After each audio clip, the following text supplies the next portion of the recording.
Daha tabaya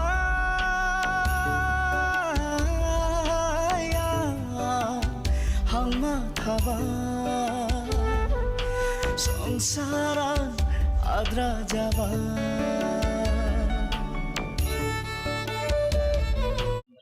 थामोनथा आरो जुगामि गेरेमसा हारि दानायनि थांखिजों 34 बोसोर बर'नि गोलाव सोमावसारनायाव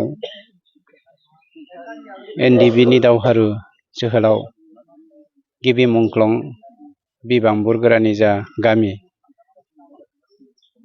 बे गामियाव फैनानै बिथांनि मांखरसालियाव बिबार मावनो मोननाया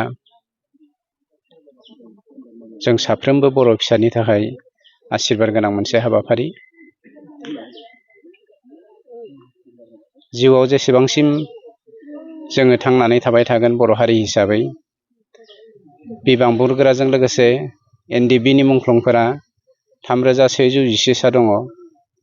बे 3114 सा साफ्रोमखौबो जोंनि गोसो गोरबो जिउ होनानै जों बिथांमोनखौ खुलुमबाय थागोन, मान बावबाय थागोन।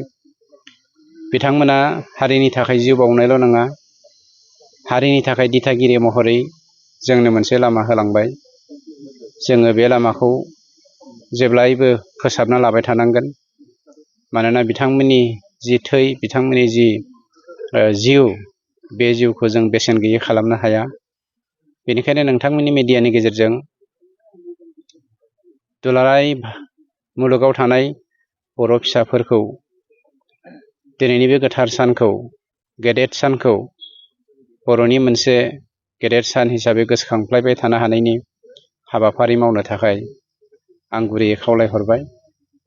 मानोना साफ्रोमबो गेदेमाफोरा सोरगोआव थानानै आइराखि गराय जानानै बर' हारिखौ दैदेनबाय थाथों आरो थाबोगासिनो दङ।